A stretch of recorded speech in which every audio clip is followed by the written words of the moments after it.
Hello, good evening, and welcome to the forum. It is the forum. Listen, the forum has been away for 4 or 5 or 6 weeks, right? And people keep saying, "When the fuck is the forum coming back?" It's back tonight. It's me and Phil. It's a reduced. Well, it's not reduced. It's more than being on the last couple of weeks, but it's a reduced from the usual four. Listen, all these boys have jobs. They all have commitments. They've all had work, personal commitments over the last 4 or 5 weeks, which is absolutely fine.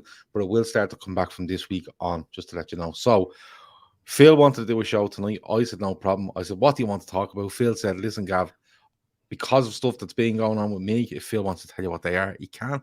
I've literally switched off, bar the very small glimpses of stuff that's gone on. So can we talk about everything that's gone on in the last 5 weeks, how we look to go about stuff over the next 4 months, and anything in between? I said, yes, absolutely. Now, I want to start with one thing and one thing only.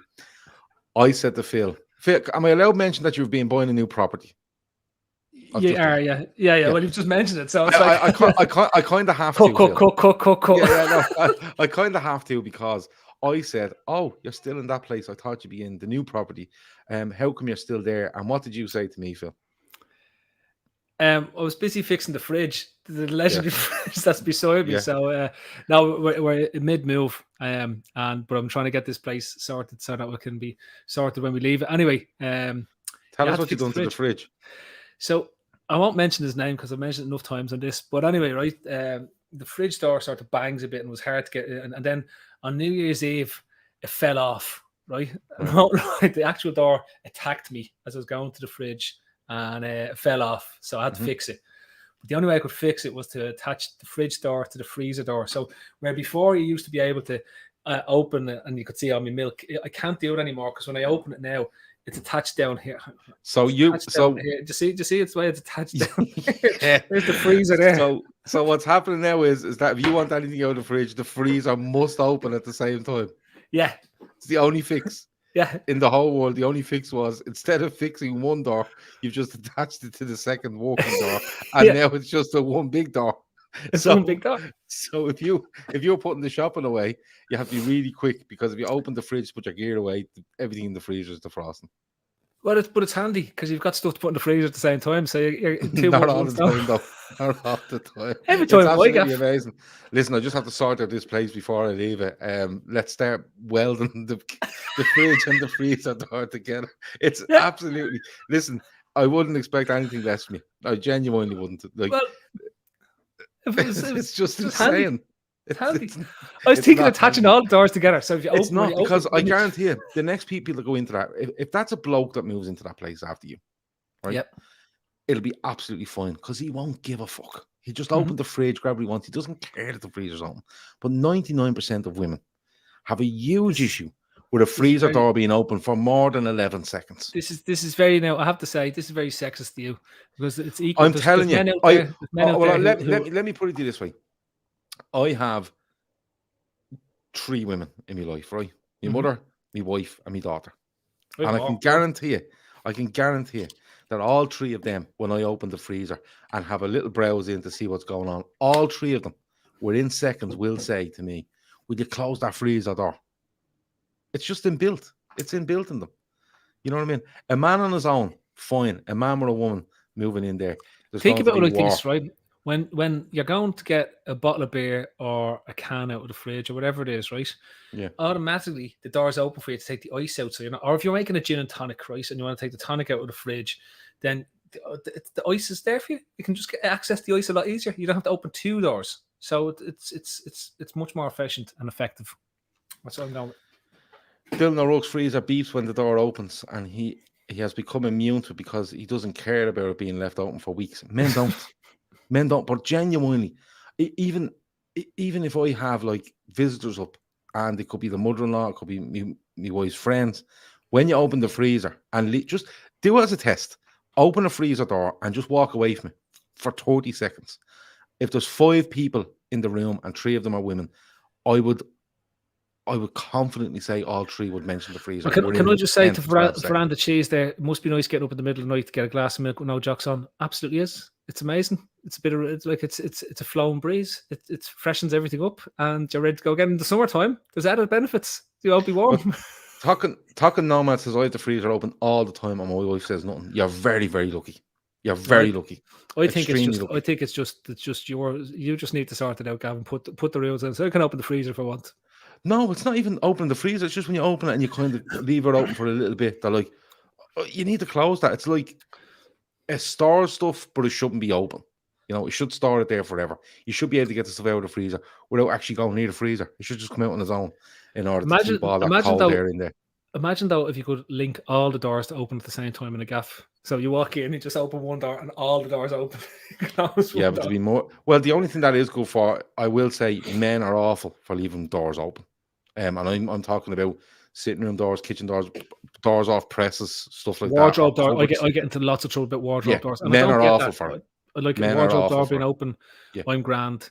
But other people in my life don't like the wardrobe doors open, and they tell me, why have you got a problem with closing the wardrobe doors? And just like, what difference does it make? Nothing's going to jump out at me. So I'm not 12. No, men are awful for that. In fairness, if I am telling you, women have a thing over the freezer door. Men are like, my wife will walk into the kitchen after I've been in there, and she'll go, genuinely, there's 4 press doors open here, and guaranteed he's only made a cup of tea. You know, and I'm opening doors and looking, oh yeah, and then I just don't want that and that, and I just leave it. And so it's, I don't know, but the leaving of the doors open, it's definitely. Gav gives out to me over the beeps from my tumble dryer when we were in an Xbox party. I don't even hear it. Yeah, you're on Xbox with Fernando Cheese. It's like he's a coffee machine going off. There's a burger going off in the background. Dogs, just fucking all sorts going on. I have to say now, he doesn't hear a thing. I have multiple devices that beep in this kitchen, and it drives. The one that really drives me mad is the washing machine, because it doesn't go off until you open the door, so it'll keep beeping at you. Yeah, and I did it one day because it drives me mad, but I wanted to see how long it'd beep for. Right? Yeah, 3 hours. Just sitting there waiting for the beep. Just beep. Anyway, we're 9-10 minutes in, and all we've talked about is fridge doors and leaving stuff open, but that's how it goes. So Phil, you were quite honest with me when you said, Gav, listen, when it came to Christmas, you know, there was a lot of COVID stuff going on. You went away soon after Christmas. So you've been really taken away from everything. Now, you take yourself away to a certain extent in any way, but you've really taken yourself away. Quick question, though. Just want one quick answer on it. Super Bowl, who's winning it? Because Dave Lennon won't stop. Dave, I'll address this towards the end of it, because I've spent more time watching American sports in the last 4 weeks than any other sports, mainly because I'm generally watching it when I'm feeding at about 11:30. So in my lifestyle at this moment in time, most of the English sports are going off the television. So I'll address that towards the end. I'll give you my bets for the weekend, and I don't know if we have a betting partner. We can. If we don't, I'll tell you who I use. Okay, fair enough. No, we don't, but you can. I just have to add Dave Lennon as a moderator to the channel because he's so excited about it, and it's only because Fernando Cheese was made one that Dave Lennon wanted to be one as well. So, football. Let's talk about Liverpool. Let's talk about the season so far. At the moment, we sit 9 points behind Man City in the league with a game in hand. I think we have 16 games left. They have 15. They drew a game away at Southampton, which gave us a chance to reduce the deficit, which we did with a win at Crystal Palace. It can get to 6 points if we win a game in hand, which is on the 23rd of February at home to Leeds. We still have to go away to City, and as I said, it would be 6 points in it, still to play City, and 15 games left. What do you think of where we are so far in the league season for everything that's gone on? Is it true that Roy Hodgson is the manager of Watford? Yes. What the fuck's that about? and you know what was even more glorious? His first game was at Burnley, and it was literally a blizzard. Oh right? My God! It wasn't a blizzard. It was fucking lashing rain, right? Swirling around, and he's just standing there, and he's just. You have to see it. It was glorious to watch him stand on the sideline. I'd be more interested in watching that now than anything else. It was brilliant. It was absolutely brilliant. Why is he back in management? They got rid of Ranieri, as they do, and they got rid of Hodgson. I get that. Like I was amazed when I heard that Ranieri was managing Watford. I missed that completely, right? But then, well, his first game in charge was against us. He was beaten 5-0, I think. So yeah, I don't remember that happening at all. So, no, his first game was in charge. They've been pretty poor. They're down near the bottom. Hodgson's come in, but listen, leave them to it. The bottom Okay, of the because table it's is just mad. Watford and Burnley have played about 4 games this season, right? Because Yeah, Burnley have 3 games now in handover most around them. That's mad. You know the way they took the week off there. They all had a week off because that confused me as well. As they're going, everyone's moaning that games are called off. Like, if you had a game called off, why didn't you just play in that week? It seemed logical to play them all there. Yeah, but the thing was that it was a set break, so you couldn't put games into it. You can't fucking suspend. You can't stop games for COVID, but they did, so you can do whatever you want. Like, they can make it up. Well, no, because the thing was, like, it was a set break and it was an international break for South America and North America. And yeah, because Watford and Burnley have loads of South American and North Watford American players. Watford probably do, actually. Burnley don't. Burnley only have a load of lads that live down the road that they found in a park. Well, listen, all I know was it was an official break and we couldn't do anything about it. On the league, I've asked you a question about Liverpool, but let's talk about this. Come on. They've Burnley are bottom with 14, Newcastle second bottom with 15, played the same amount of games as Watford, who are on 15. Norwich have played a game more on 22 games, 16 points. And Everton have games in hand on all of them, but they have 19 points. But Everton are down there. Everton currently sit 4 points off the drop zone, but they've played a game less than Watford, Newcastle. They've played a game more than Burnley, and they played 2 games left in Norwich. So, yeah, if you were to, and their next game is away at Newcastle. Oh, so, they could Everton getting relegated will make my the only time I was happy to see a team get relegated was when Villa got relegated, because I hate Villa, right? I don't hate them for being a threat or anything like that. It's just they're spanners, and it's like I'm delighted to see them go. It'd be great if they could get relegated and Everton could get relegated. In fact, there's about 6 teams I'd love to see get relegated out of the league, but unfortunately, only 3 go down. So, United would be a great one as well. And Frank Lampard is the Everton manager, of course. You know that. Chris Pratt just said, just wait until Phil finds out Lampard is Everton manager, which he is. Is Rooney his assistant? Like, this is Rooney toned it down. Rooney doing the Everton job down. Yeah, Rooney's at Derby, who had 21 points deducted off them because of financial irregularities.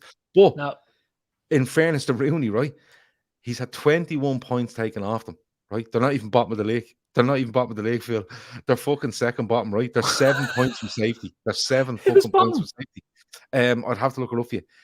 But I swear to God, they're 7 points from safety. If they actually gave them back to 21 points, I think they'd be 6 points out of the playoffs. Right? I swear to God, it'll be. Now, don't get me wrong. Some of the financial stuff they've done, the previous owner, is fucking insane. But on a footballing sense, it will be. Do you remember when West Brom stayed up in 2004? And it was like the Great Escape. Brian Robson, Canyon, Jeff Horsfield. Was he there? No, we couldn't have been. But this thing would be unbelievable. 21 points deducted if he stays up. Will be absolutely insane. But anyway, back to Liverpool. Okay, back to Liverpool. Well, I've told you where we are, where we stand, different bits and pieces. The draws have killed us this season. There's no doubt about that. But overall, like, if I told you with 15 games to go, they were 6 points off City and still had to play them, is that somewhere you go, yeah, I'm quite happy with that, given where Liverpool are, given where City are, and just different things that's gone on the season, you know, the sort of way. Yeah, look, there was a point earlier in the season where it looked like it was ourselves, Chelsea and City, right? And it was a case of, could Chelsea stay with us too, right?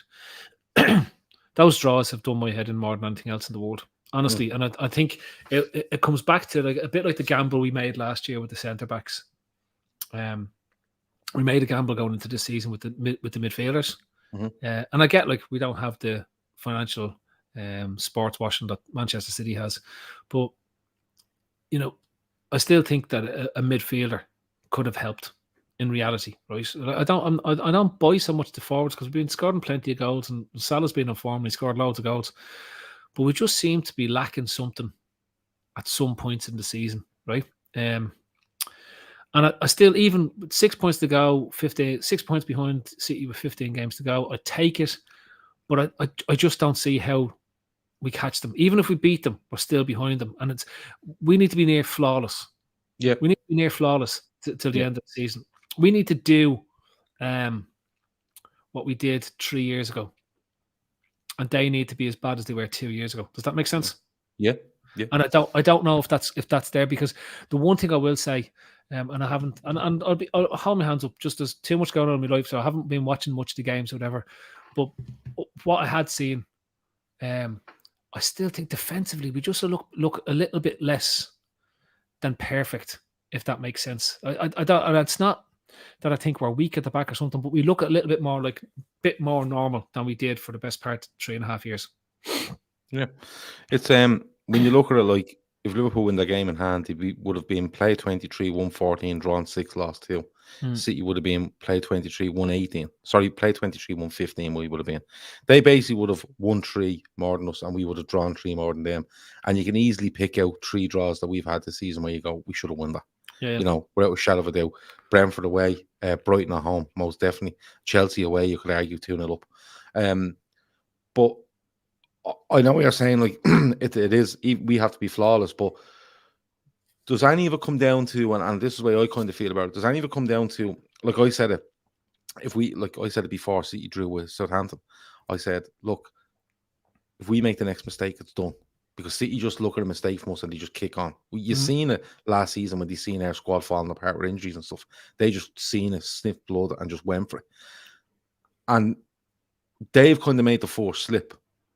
If it was anybody else behind them, Phil, I think they'd be quite comfortable in their own skin and say to themselves, Man United, Chelsea, Arsenal, whoever it might be, they'd be quite comfortable that they don't have it in them.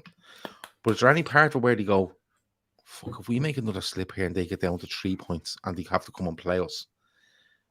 They don't like us going near them, Phil. That's genuinely, they don't. Now, in 18, 19, they were brilliant, and so were we. Brilliant. It was blow for blow from literally New Year's Day onwards. The following season, once we went and we just, like we had, what was it, the first 29 games, I think we won bleeding 27 and drawn 1 and lost 1.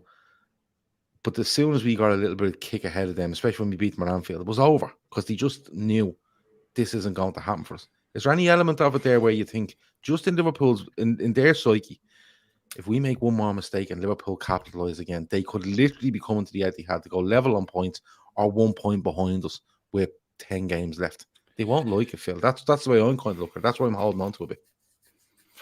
I think that's what has to happen, right? If they don't make that slip before the Etihad game, right? Even if we win there, I think they're comfortable with the cushion they have between us, because they know that at some point on our run-in, we'll drop up 2 points. I'm not saying we'll lose, but we'll drop 2 points.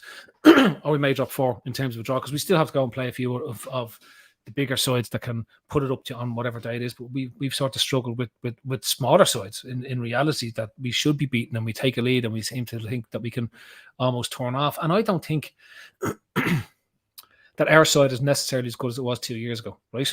I think we're extremely good. I think by far we're one of the best 2 teams in England. But I said this way back, I think in October, when Pete was on saying that we're the best team in the world and nobody could touch us and we're going to stomp home. I said, but the points and the slip-ups that are happening don't play out that way. We're one of the best teams. I completely agree with it. But I think we're more likely to have a mistake in us than City at the moment. And Gav, it comes down to basic economics. If you've got 22 players, all who you've paid somewhere between 35 and 100 million for, right? That one, if 5 of them get injured, you put 5 in of the same standard. You're naturally going to have greater strength over the course of the season. The only thing, we're relying on them to make a mistake, whereas we can't afford to make a mistake, right? They can afford to. Yeah, we're relying on them. We're probably relying on us getting in their head, and they're able to just churn out 11 players after 11 players week on week and change everyone. Now, having said that, with our squad, we're literally Divock Origi short of a fully fit squad. Everyone is fit, bar Divock Origi going into the game on Thursday against Leicester. But I agree with you. I think that with this gap, they're just going to keep, churning players week in, week out, and targeting what's coming in the Champions League and stuff like that. Whereas we're relying on, if they churn it and something goes wrong, we need to get in striking distance of them, but going the Etihad. And if we do, I think the whole face of it changes. When's that match? I'll have to check for you.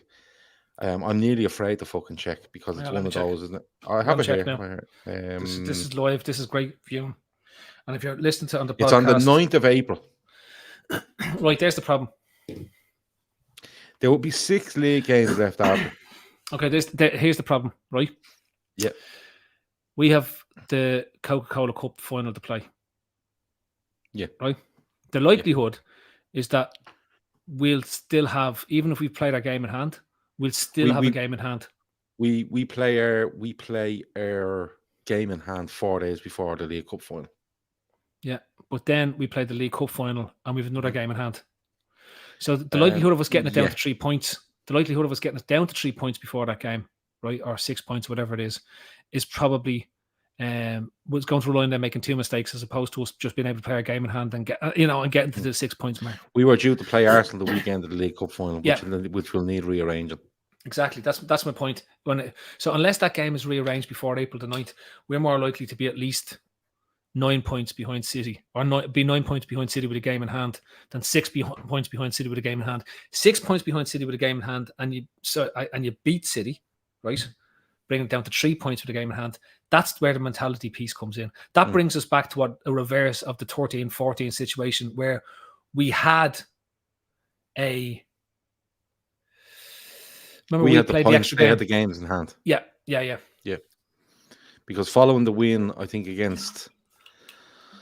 were put at 2 games left, and they were 5 points clear of City, but City had 4 games left, if you remember, in 13-14.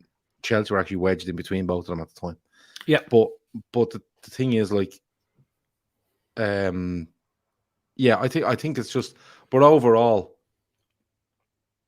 I'm not saying I'm ecstatic. I think there is games there where you could have won, where you drew, but still, all things being equal, when it comes out right now in the start of February, I'm kind of going 6 points off them. Win the game in hand, 6 points off them.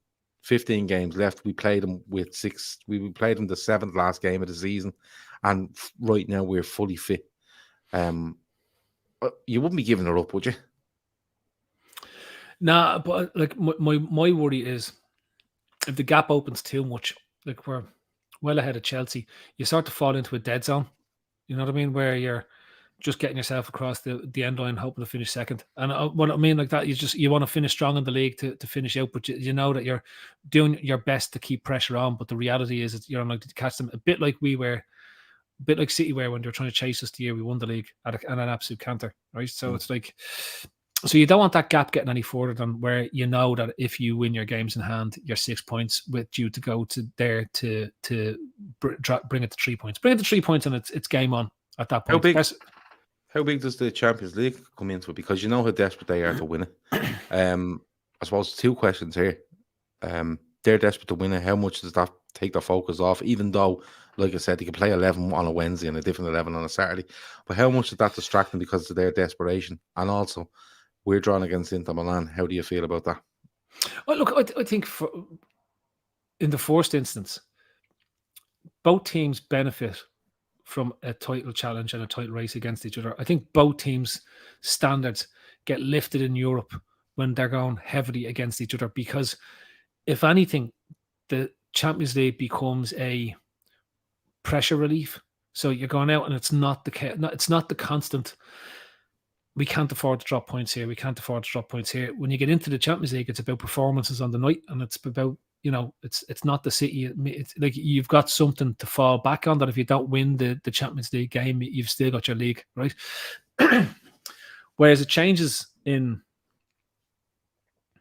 effect for us if we let them slip away a bit further, where the Champions League becomes then the primary competition, the primary focus, and the league is do it wherever we can, and if they happen to drop points, maybe we sneak back in the back door and we put pressure on them. But in the meantime, it really is. It's all about.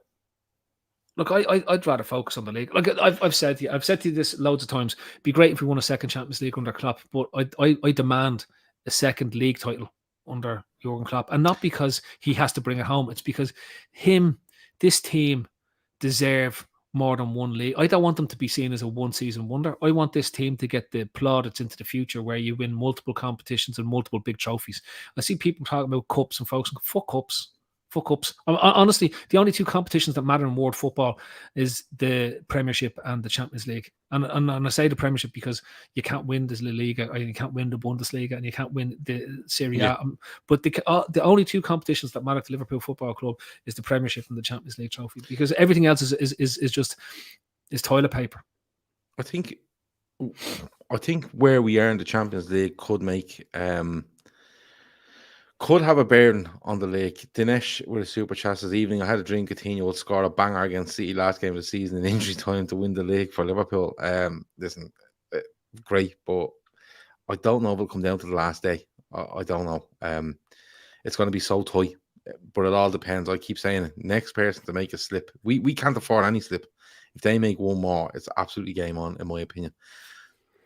But Phil, say for example, like we have Inter, right? And I think we fancy ourselves against Inter over 2 legs, away in the first leg, home in the second leg. We fancy ourselves, right? And then it goes into, it's a free for all then, quarterfinals, semi-finals, final.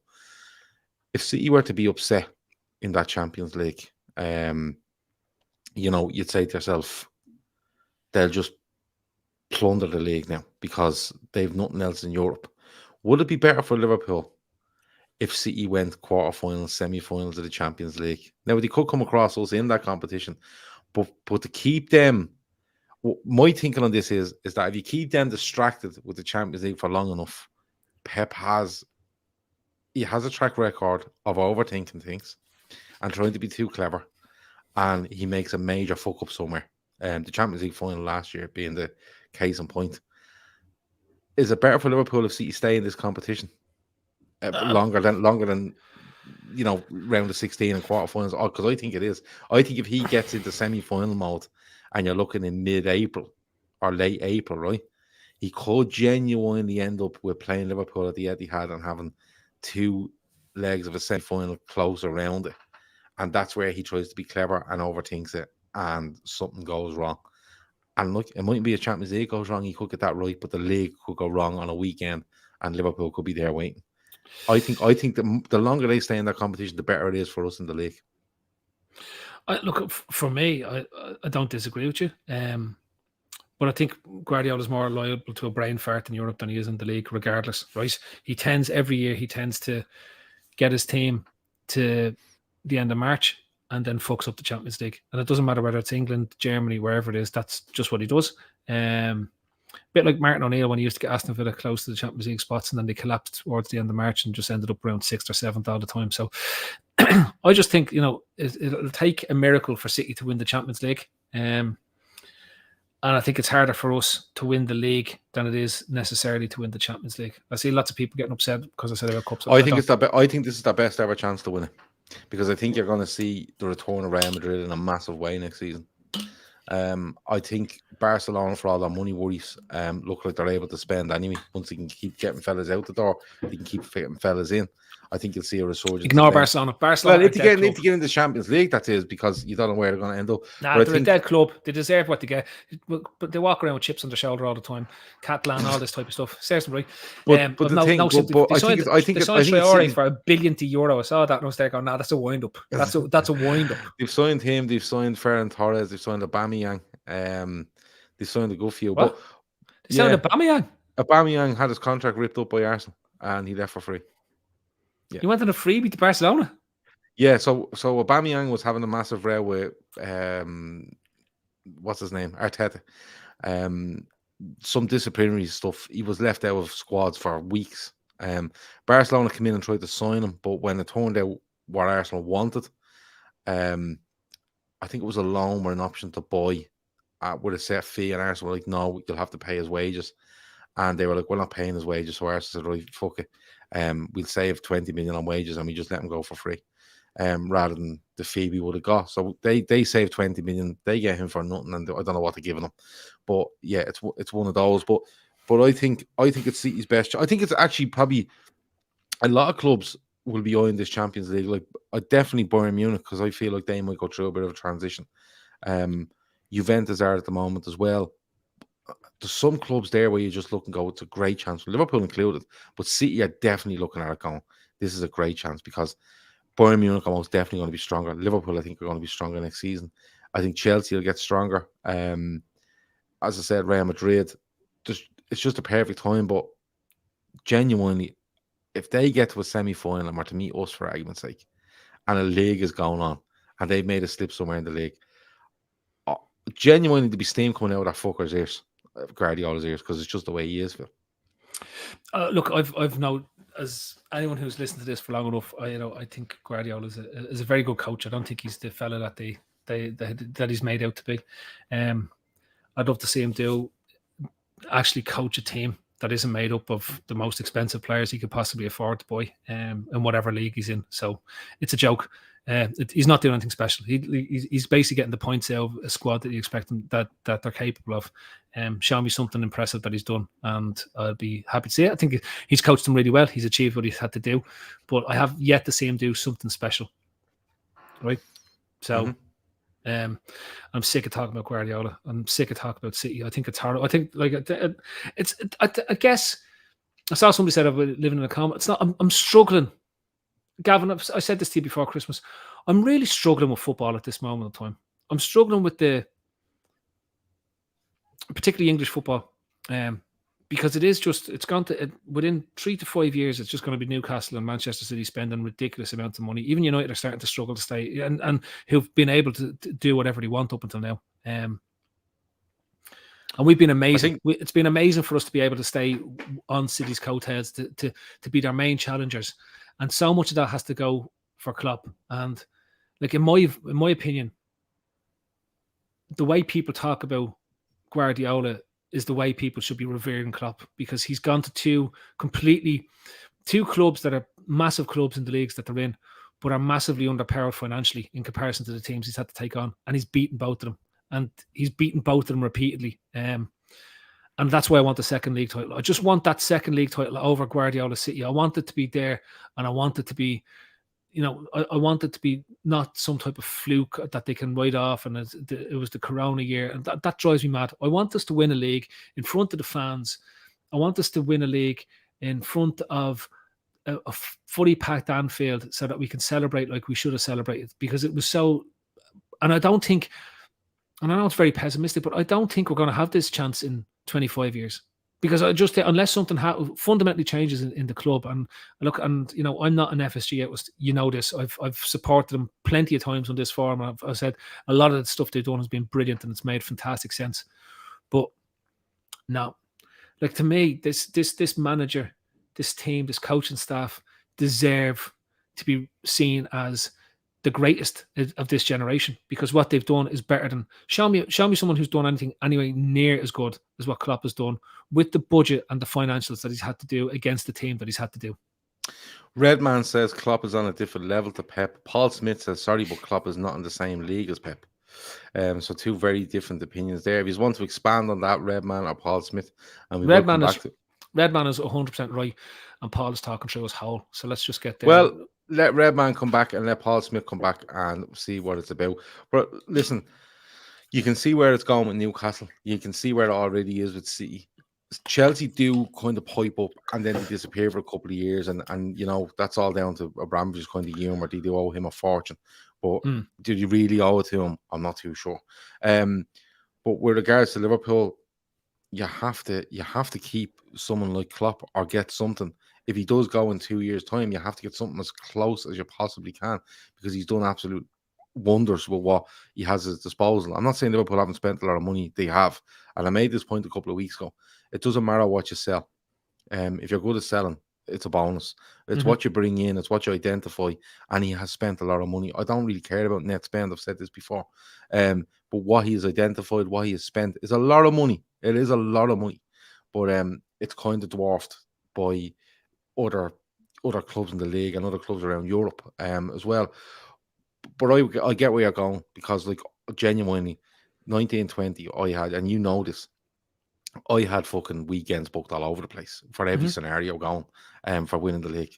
I had flights on hold. I'd fucking everything. Like, you want to see the paperwork I had to go through when I got caught up. There was fucking Ryanair vouchers hopping out of the wall. But there was hotels. There was now some of the hotels gave me a refund. Some of them would only let me extend and couldn't use them because we were still in COVID. But I think that's the biggest thing for me as well. It's not only to give Klopp I think he's the best manager we've seen since Bob Paisley. That's just my opinion. Mhm. But it's not even that. It's to have him. It's to have him have the recognition in a live sense in the moment, if you know what I mean. Instead of being at an empty Anfield with loads of fireworks going off and making the best of what we could, I want him standing in front of the Kop holding the Premier League trophy aloft, and thousands in the Kop and thousands all around the ground going absolutely berserk for it. But I know where you're coming from on that. The transfer window. So I'll try to pick out some highlights for you as we go. Right? Can I just point out that none of it's real? None of it's real. Just a load of regens. All this is a simulation. I said this to you already. We signed a fella called Lucas Diaz, Luis Suarez, Torres fella, and then we also trying to sign Ricardo, Fabio, Carlos Santos, Carvalho, whatever his name is. Right? They're all just make you up. Just make you up. None of it's real. And this proves it. It's like when you used to play FIFA 13. And you played 20 years into your career, and then they just started mishmashing the names of the players that you have when you started the game. This is what's going on at the moment. Fucking Fabio Carvalho. Would you get the boat? Come on. Well, not real. They're not regens. Fabio Carvalho is a really good player. I said it to you beforehand. And it's Fulham. It's Fulham fans I've listened to about him. They're going mad that he's going to be let go. Luis Diaz looks a great deal. 37 million rising to 50. Can someone get him some coddle though, and a pint of Guinness? No, he played. I've never seen. He played on Sunday, and he got hit a good few times, and not a bother to him. I'm good with that. I just want to read out some comments here as well. Yeah. Just to let Phil know that Elliot is back. But Kevin Ball reckons you probably haven't heard who Diaz is yet either. He has. That's not got that far. I got a text. Gav texted me, says, "Look at this fella. It's like that looks like Osama Asadidi's brother. What's his name?" So it's like it is. It's just like so in Asaidi. So I'm hoping he's better. There's loads of stuff coming in here. I'll get to the end. Lucas Diaz. Hopefully we have a decent Lucas anyway. That's important. Like, well, Luis Diaz. He comes in. And I was saying for a while that the next forward signing we make has to be a big one. And what I mean by that is I don't want someone to come in where you go, you get a year or two of them. I want someone to come in where you go, in a year or two, if you're changing the front line, he's ready to step in and be the main man. If not now, in 2 years' time. And I think Luis Diaz matches that. Nat Phillips went to Bournemouth on loan on the second last day of the transfer window, I think.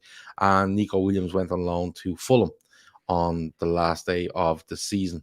Last day of the transfer window, while we were trying to take Fabio Carvalho off Fulham. He's out of contract in the summer.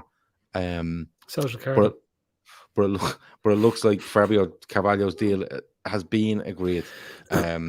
Just reckons that I sent Phil a text and interrupted his game of Snake. I could have. He was, God knows where he was. But I was in Spain. I told you I was in Spain. I went off to Spain for a few days. And I managed to go to Spain the only time there was a storm in Spain. You sent me pictures and I didn't see sun once. I didn't.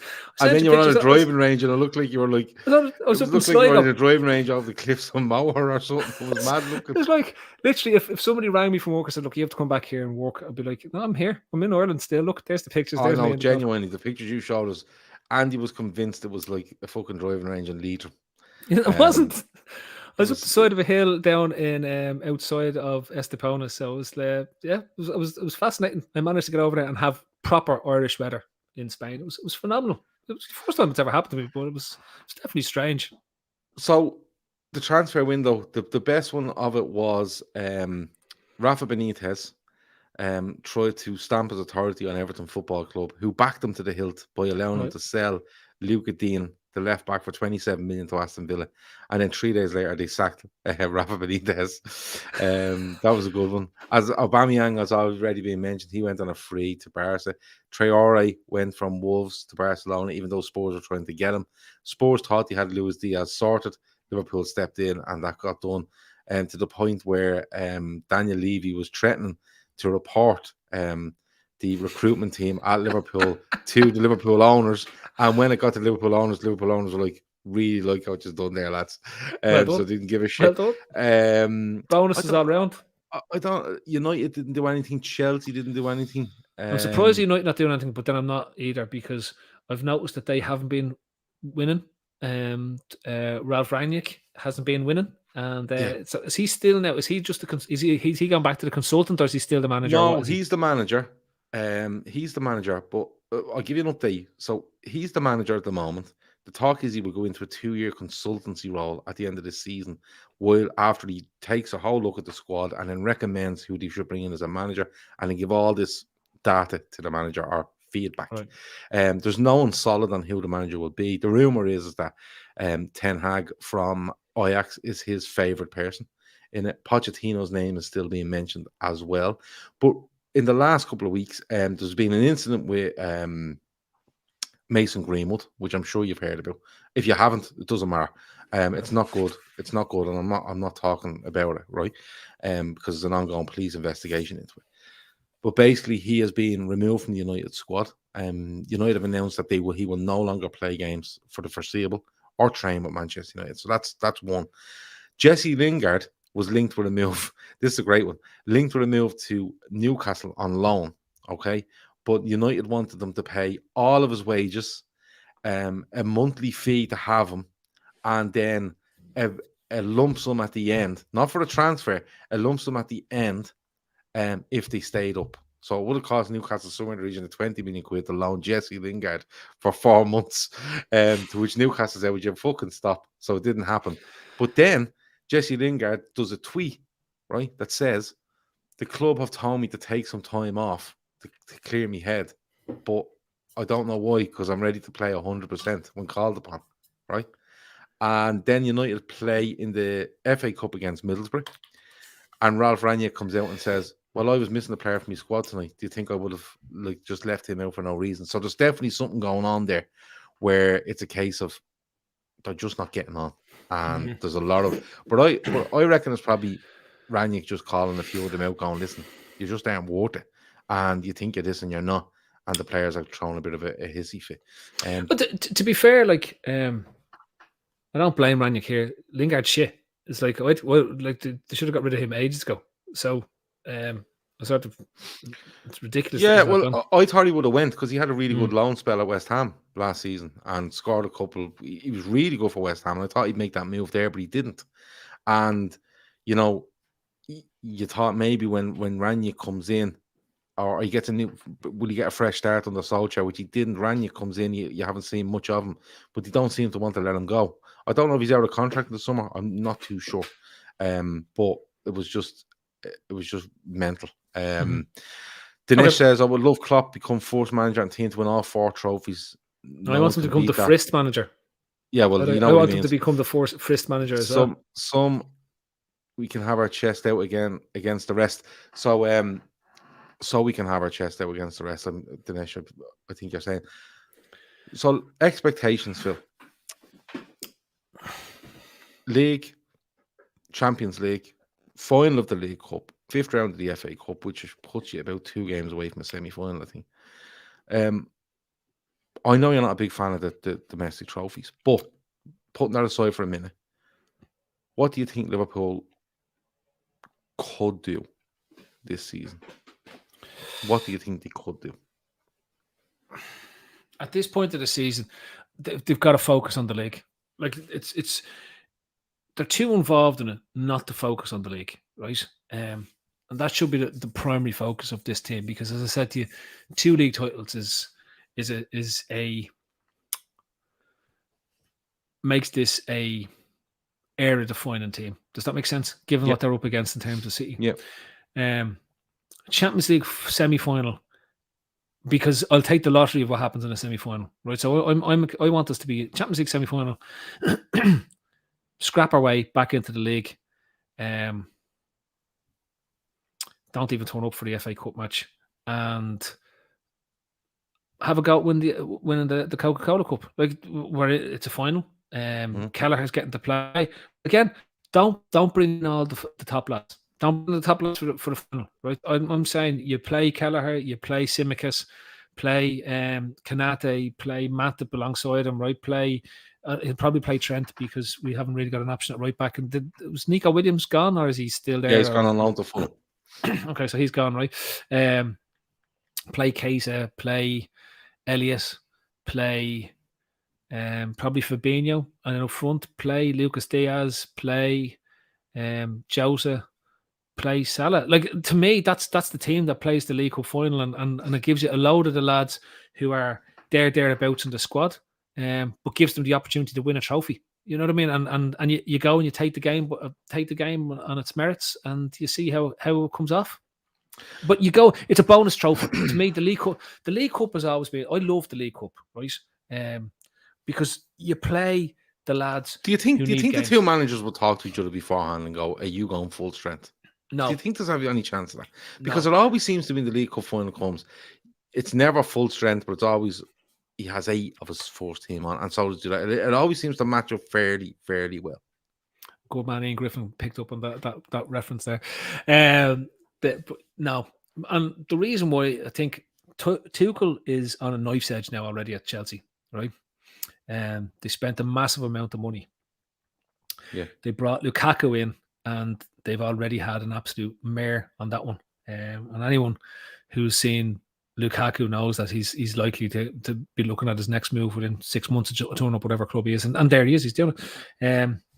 And Abramovich, I'd say there's a good chance. I'd say there's a 50-50 chance, but maybe even a 60-40 chance that Tuchel will be sacked at the end of the season if they haven't won the league or they haven't won the Champions League. Right? Honestly, that to me is more likely than them extending his contract, given the amount of money that they spent for Tuchel last summer.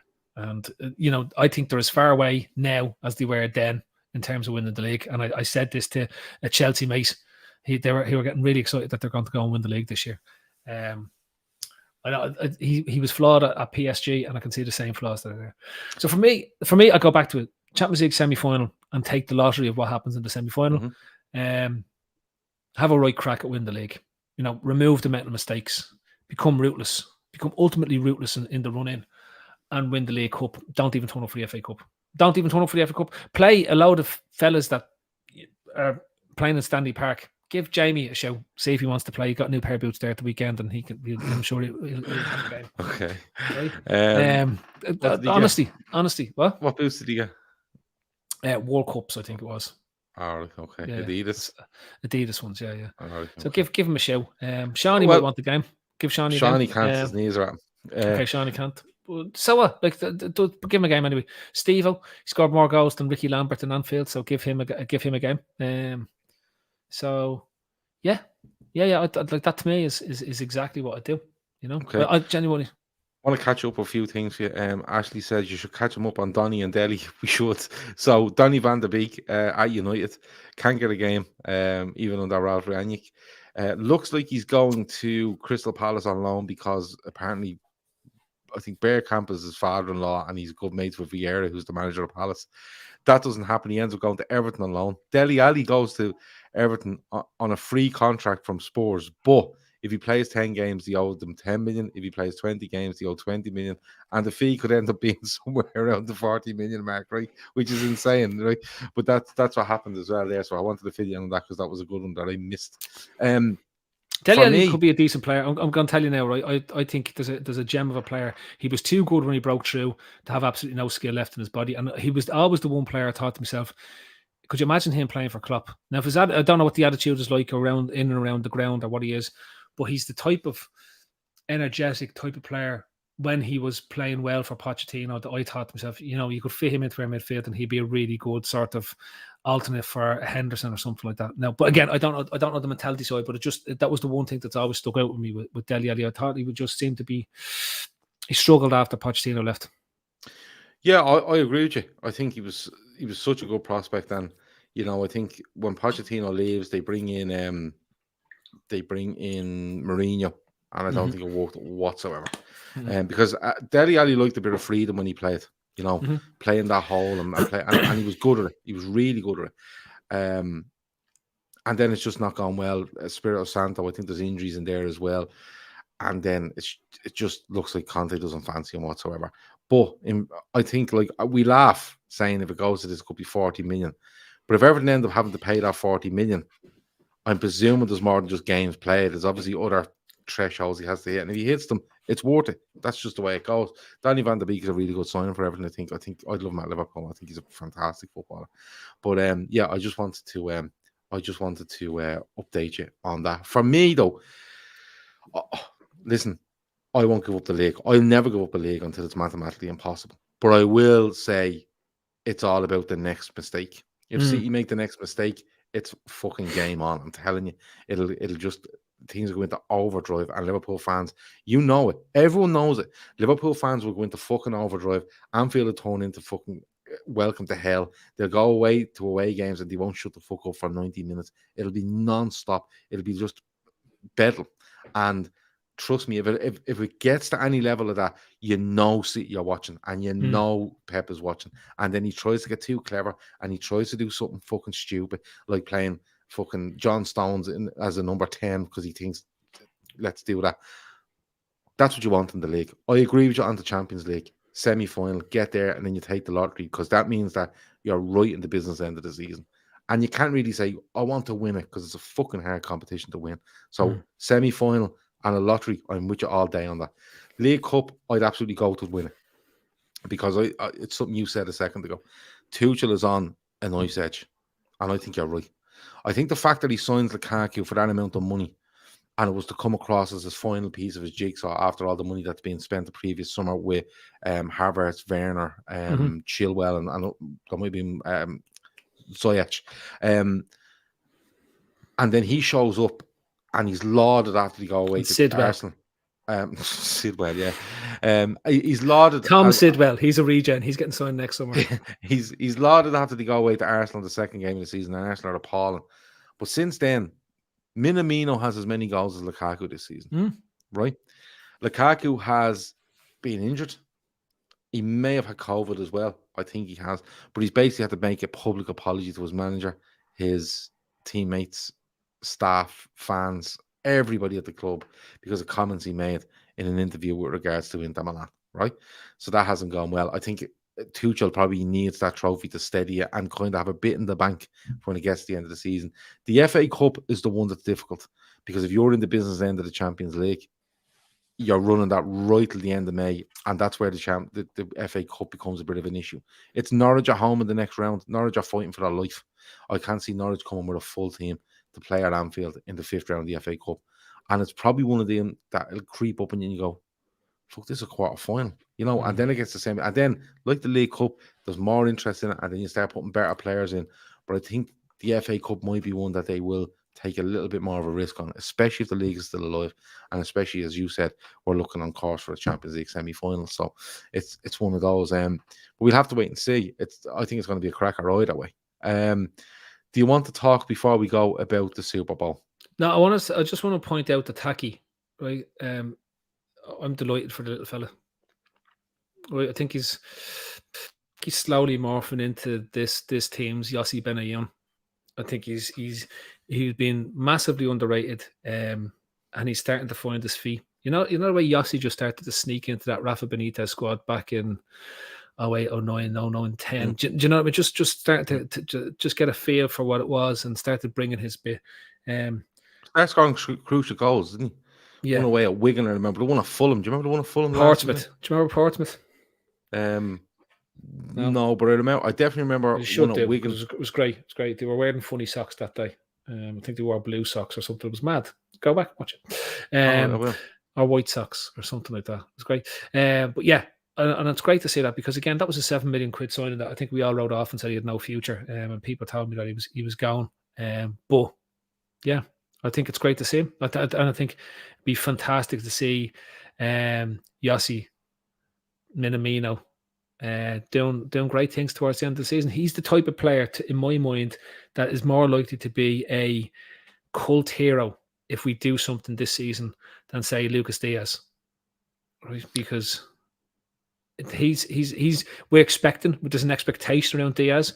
There's I'm sure they're going to drop the Suarez part of the song and put the Diaz bit inside, because they don't, then everyone's keeping the arse. They won't. They should do. They'll make a better one. Forget that. Just bring it back. They don't usually go back to they don't usually go back to songs for players. But they should. They should, because everyone's doing it these days. Because if they did, they would have just went back for the Torres song, because the Torres song was just ridiculously good. Fair enough. But they should. Stephen Richardson says congrats to Boreham Wood going to Goodison in the next round of their cup final. Yeah, Boreham Wood won away at Bournemouth yesterday. 1-0, and to set up a trip to Everton in the 5th round, which it was Phil, I watched it. It was fucking great. And you know what? Bournemouth were all over the shop. But Jesus, like they're the lowest ranked team in it, and they got through, so it's good to see. You don't care less, man. It may as well have paid a load of lads that are walking up the canal at the moment and put them on. I don't care.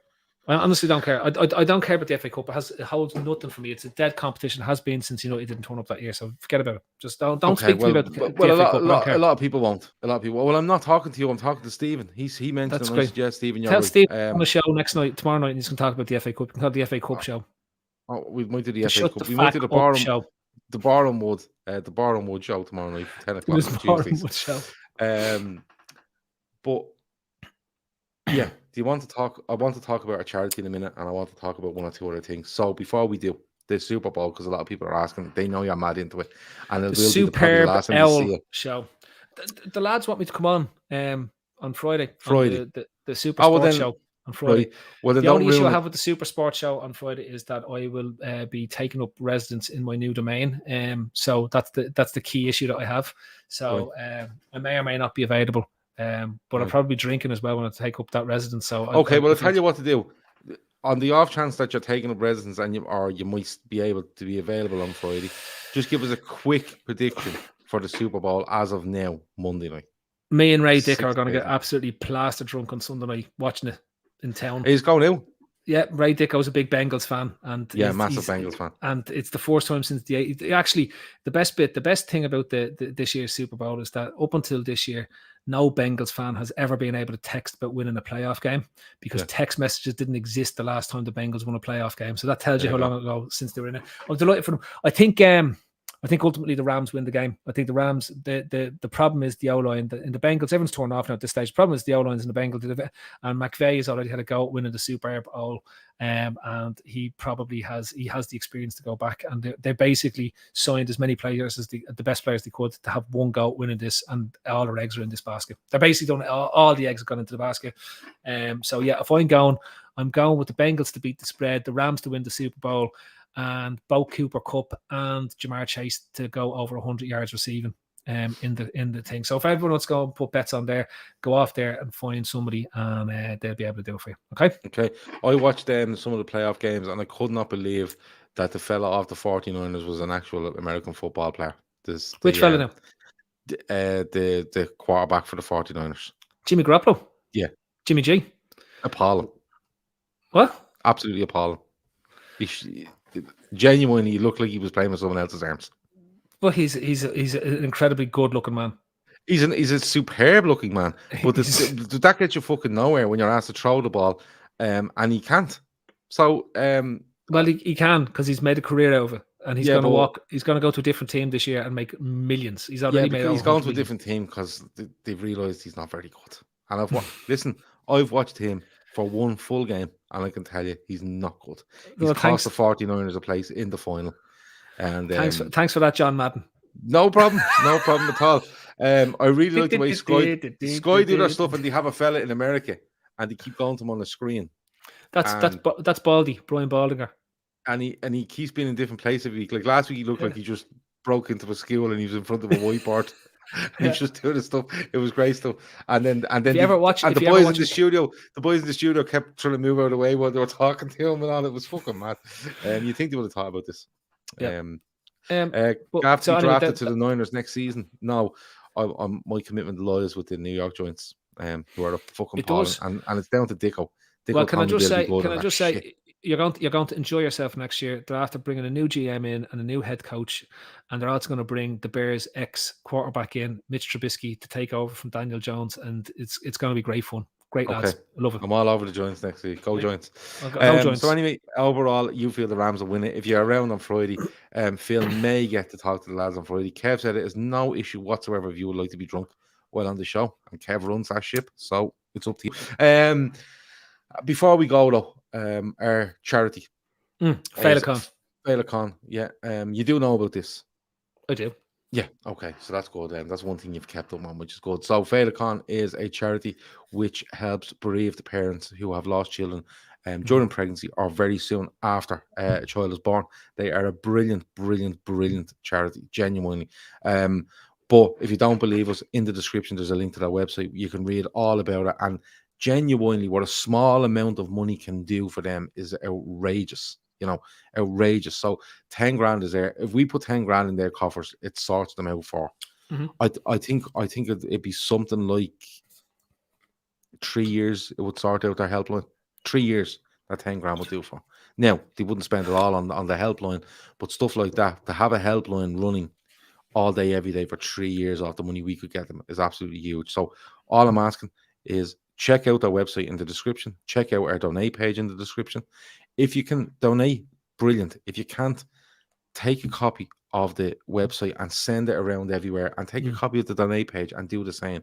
We're all in WhatsApp groups, family WhatsApp groups, messenger groups, wherever it might be. Just drop it in there and say, look, this is a charity from a podcast that I watch. It's a brilliant charity. Give a $5. If you can't donate, just keep sharing. That's the main thing. The more it gets out there, the more people. We're just about to pass 2,000 out of 10,000, which is great because we're less than a month in. But we really want to get to that 10 grand. So whatever you can do, absolutely help us out in wherever way you can, whether that's sharing, just getting the word out there, or indeed donating. Would you like to say anything on that, Phil, before we go?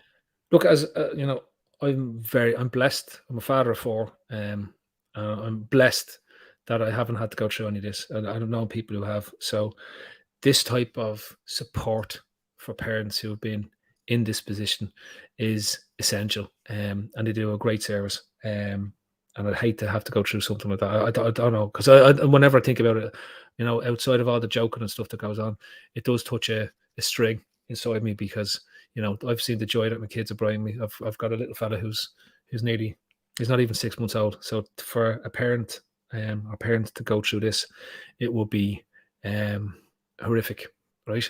So if you can, as you said, if you can, or if you know anyone that can, please do support them, because they're there for people who are going through probably the hardest times, and I don't say that lightly. And we've done lots of really good work over the last year in terms of helping lots of different things. This one is not person focused. It's people focused, and it's really important that you should be able to do things like that. So it's if you can, absolutely. And I think we've got a couple of events coming up, and it'd be great to support somebody like this. And we have the golf day coming up, and that's in June. That's where we're looking to hit the 10 grand before the golf day. But the golf day was originally just a golf day because of COVID. We wanted to get out and have a golf day. There's only about 3 or 4 of us on the trippers that play golf, but we said ask mates and stuff, and it just kind of morphed into, let's put a charity beside it. Why not make it worthwhile? And this is where we come up with the charity.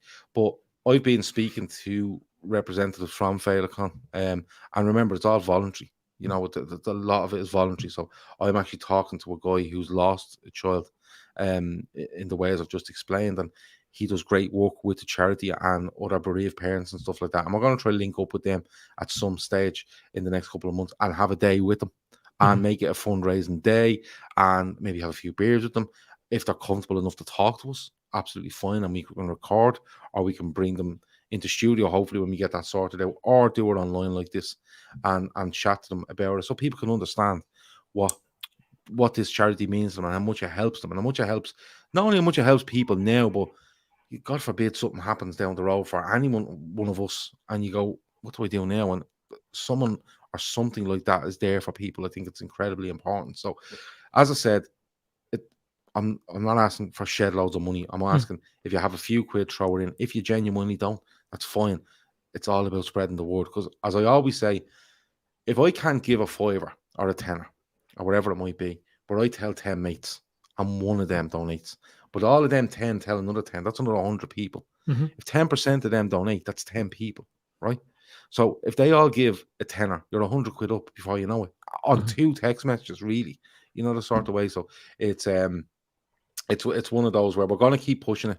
We make no apologies for pushing it, and we're going to keep going. And hopefully, by the time this comes on the 10th of June, when we're having this golf day, the 10 grand is being passed, and we're way past it, and we're able to give them even more money. But trust me, when I mentioned 10K to people involved in this charity, we're like, Jesus, like you show me the list of what could be done. It's incredible. But anyway, we let us all go. That has been the forum with me and Phil. We hope to be back. I'll be back tomorrow at 2:00 with the Cop update. We hope to be back tomorrow. I won't. I'm trying to organise what? I won't be back at 2:00 tomorrow. No, I will. No. You should definitely do a show called Shut the FA Cup Up. So it'll be like Shut the FAC Up. That would be great. Did you see what I did there? I played in the words. But only you watch it. You know what I mean? Just me talking about it on something I don't actually agree with, and you going, "Yeah, you're right," in the chat on your own. You know what I mean? I'd have to get a load of bots. But if I was in the chat, there'd be about 15 of us there, so it'd be grand. Oh yeah, that's true. That's true. Anyway, yeah, we'll try to sort something out for tomorrow night. I'm trying to sort something, but definitely a midweek fix on Wednesday night. Looking forward to Leicester. Definitely post-match Leicester. Friday will be Sports Unplugged. It will be Super Bowl and anything else that's on the way for the weekend.